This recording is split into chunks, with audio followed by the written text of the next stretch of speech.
Locations are the primary objectives of each game of Marvel Snap. By playing your cards to each of the board's 3 available locations, you increase your power there in an attempt to take control of it from your opponent. While some of the locations are pretty basic, there are several with game-changing effects that can throw even the most expertly crafted deck into disarray. My name is Ethan for TheGamer, and today we're going to look at every location that's currently available in Marvel Snap. Alright, we have a lot of locations to get through. I'm going to list the ones that are currently in the game right now. New locations are always being added, so as those get added, I can't time travel back in time to update this. So if you're watching this 5 years in the future from when I recorded, I'm sorry I didn't know about what locations were to come. These are going to be in alphabetical order, not in order of importance, so let's go. First, we have Altar of Death. When you play a card here, destroy it to gain 2 energy next turn. Then at Asgard, at the end of turn 4, whoever is winning here draws 2 cards. In Atlantis, if you only have 1 card here, it has +5 power. If Attilan is in play, on turn 4, you shuffle your hand into your deck, and then you draw 3 cards. At the Avengers compound, on turn 5, all cards must be played here, and that goes for both players. At Bar Sinister, when you play a card here, you fill the entire location with copies of it. Bar with no name is a fun one because whoever has the least power here wins. For Baxter Building, whoever is winning this location gets +3 power at all the others. At the Bifrost, after turn 4, move all cards 1 location to the right. And that's every card, not just the ones at the Bifrost. When Central Park reveals, it adds a squirrel to each location. The Cloning Vats makes it to where when you play a card there, it adds a copy to your hand. The Collapsed Mine is a newer location. What happens is when it reveals, it fills the location with rocks. If you want to destroy those rocks, you have to skip one of your turns. For the Crimson Cosmos, 1, 2, and 3 cost cards cannot be played at that location. When the Daily Bugle reveals, you get a copy of a card in your opponent's hand, and they also get a copy of a card in yours. The Danger Room can be a difficult location if you're not prepared to deal with it, because cards played here have a 25% chance to be destroyed. Although every time I play it, it seems like my cards have about an 80% chance to be destroyed. In the Dark Dimension, cards that are played there are not revealed until the end of the game. At Death's Domain, when you play a card there, it's destroyed. District X is a location that can really screw up everyone because it replaces both decks with 10 random cards. When the Dream Dimension's in effect, on turn 5, all cards cost 1 more. If you're sick of playing your own cards, Ego will take over and play your cards for you. And then we have Elysium, which is kind of the opposite because cards cost 1 less as long as this location's in effect. For Eternity Range, after turn 3, whoever is losing gets a rock added to their side. At Fisk Tower, when a card moves here, it's destroyed. The Gamma Lab can be a fun one because after turn 3, all cards that are there are transformed into the Hulk, which is basically Shang-Chi's favorite location. At Grand Central, at the end of turn 5, a card from each player's hand is put at that location. Here at Hala, at the end of turn 4, all cards are destroyed by the player who's losing. For Hellfire Club, 1 cost cards cannot be played here. When Hell's Kitchen is revealed, a 1 cost card is drawn from your deck and added to your hand. Isle of Silence is the quietest location, where here, ongoing effects are disabled. Jotunheim is one of those locations that's annoying if you played into it before it revealed, because at the end of each turn, every card there loses 1 power. At Kunlun, when a card moves here, it gains +2 power. And I'm sure I mispronounced that and someone's gonna roast me for it, but there it is. Kamar-Taj is a location that you'll either love or hate depending on your deck, because here, on reveal effects happen twice. At Clintar, after turn 4, all cards that are there merge into a symbiote. And a symbiote is a 1 cost card that has all the power combined of all the cards that were there. In Nowhere, on reveal effects do not happen, which is the opposite effect of the Kamar-Taj. At Kiln, you can't play cards here after turn 4. Lamentus 1 is a location that completely changes the game you're playing because you draw 3 cards and then destroy both of your decks.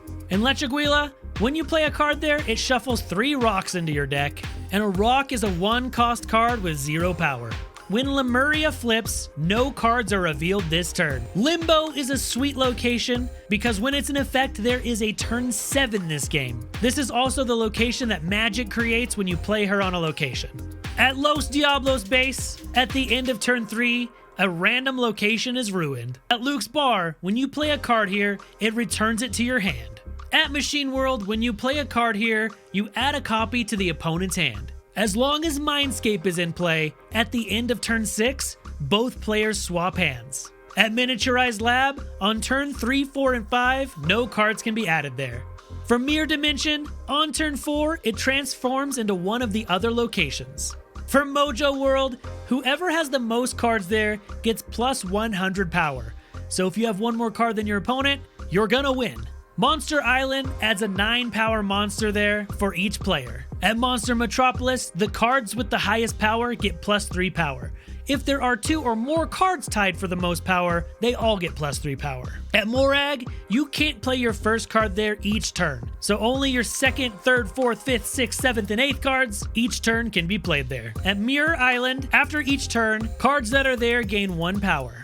When Murder World is flipped up, at the end of turn 3, all cards there are destroyed. Necrotia is where all cards here have minus 2 power. Negative Zone makes it to where all cards there have minus 3 power.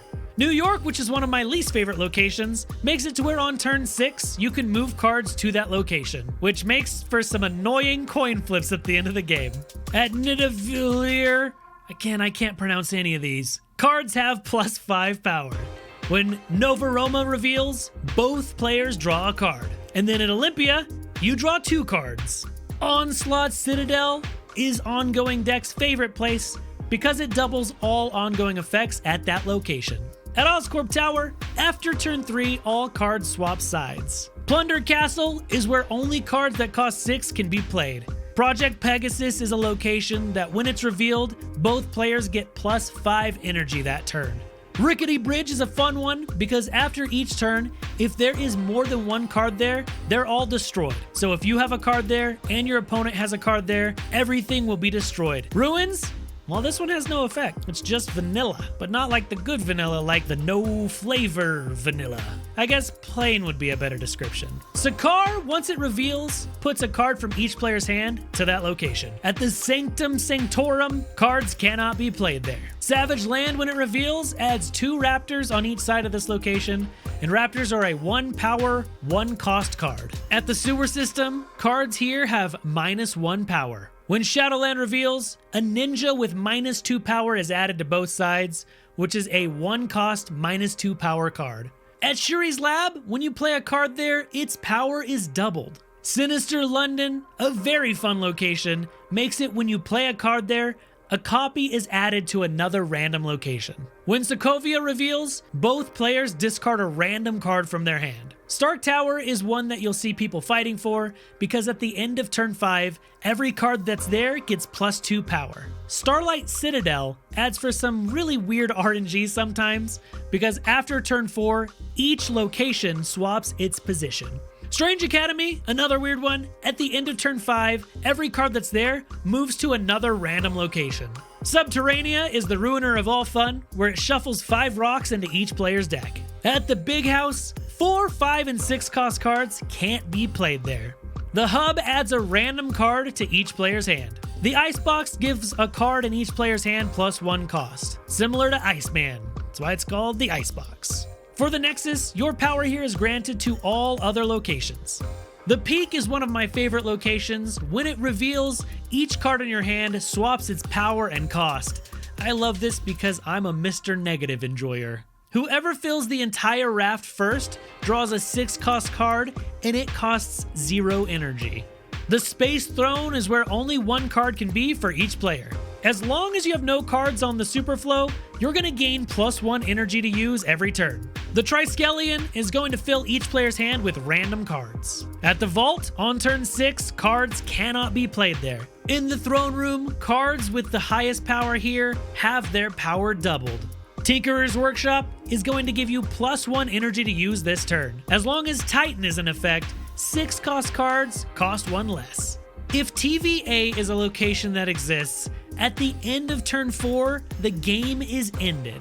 For the Vibranium Mines, when you play a card here, it shuffles 3 Vibranium into your deck, and Vibranium are a 1 energy 4 power card. At Vormir, the first card you play there is destroyed, but once one is destroyed, you can play there normally. Wakanda is the great protector of all cards, and makes it to where cards cannot be destroyed at that location. The Wakandan Embassy is going to give 2 power to cards in both players' hands. For Warrior Falls, after each turn, cards here fight, and then the weakest ones are destroyed.